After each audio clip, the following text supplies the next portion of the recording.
Yeah, that makes sense. Right Bridge, 1998. Wow.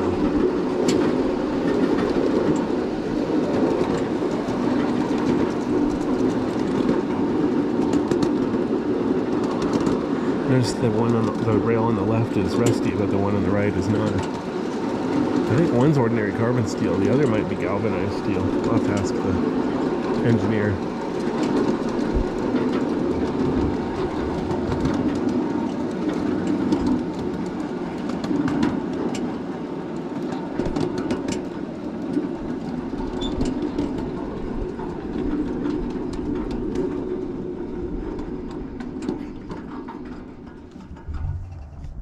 Called a remote switch, and the idea is just like the one here. You see the rod going back to the control that we just passed? That's what controls this one, just like this one will control the one that's up in front of me. And the idea behind that is if I've got a lot of engines in front of me, I can still use the control to use it before the front of the first engine is fouling the switch itself. So we want to go to the right. So I make the handle go to the right.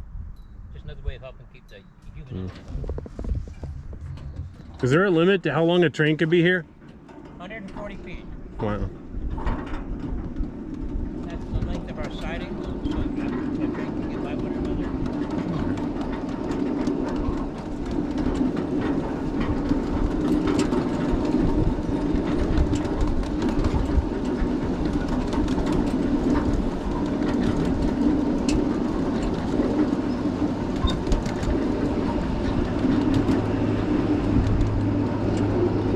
So this is the part that they have open weekends for people to ride. This is the Klamath Western.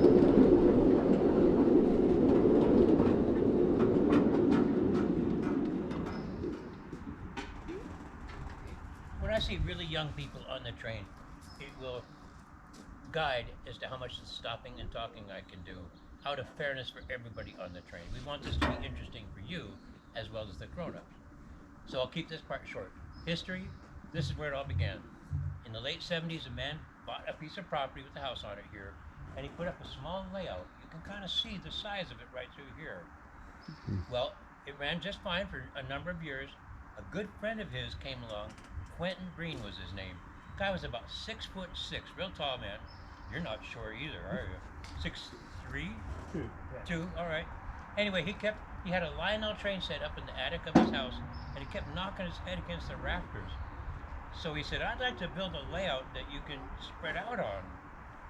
So this guy was a lawyer, and in the early 80s, when cell phones were first becoming a reality, he was lawyering up the lease arrangements for cell phone towers on public and private lands on an international level. He took the fortune that he made doing that and started buying land over there and putting track down on it, and grew what is now Train Mountain, leaving this place as just a little hiccup where it all began from. Yeah, so now this original 6 acres is now the 2,200 acres. Do you really have a Lionel layout here, or just this? We don't have any Lionel layouts. Okay. We have just this, a G-scale railroad down at the bottom of the hill, and the full-size equipment that doesn't move. Right.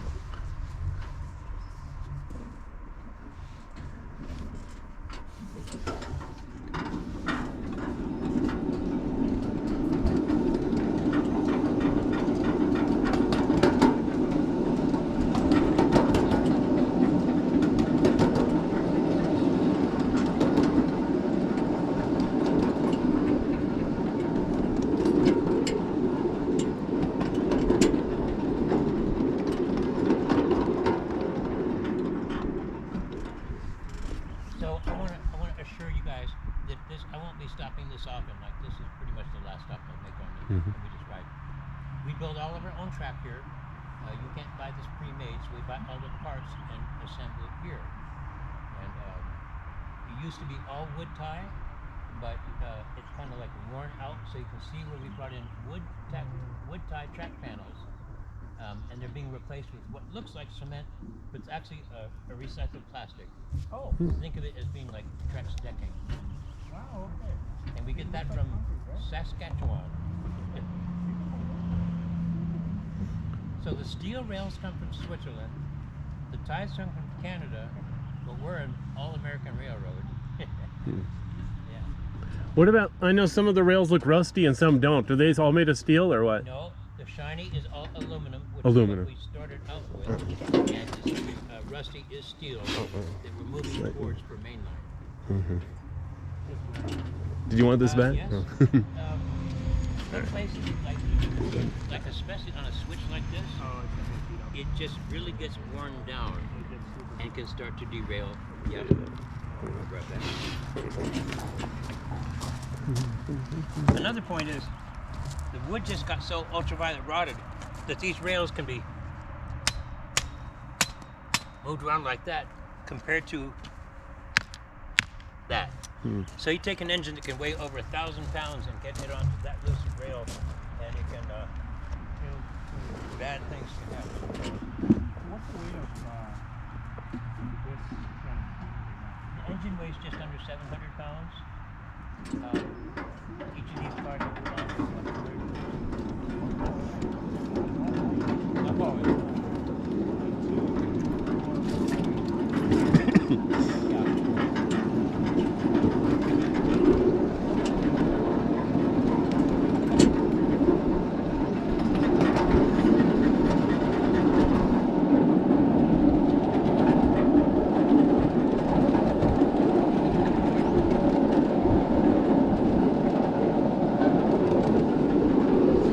Igloo there. Watch for Snoopy. Got a little bit of flowers there. So it's pretty dry here. They don't have a lot of flowers.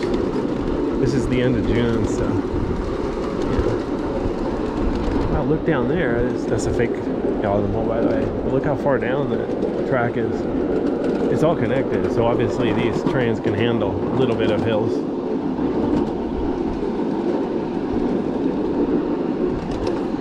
Nice zip line. Chuck Norris.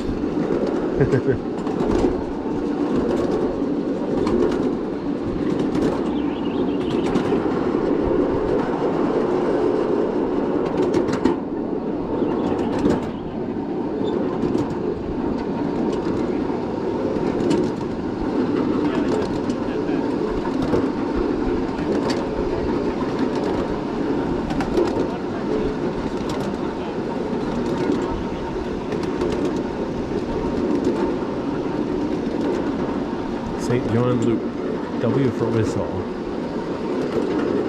Deep switch, lined left for main line. Okay.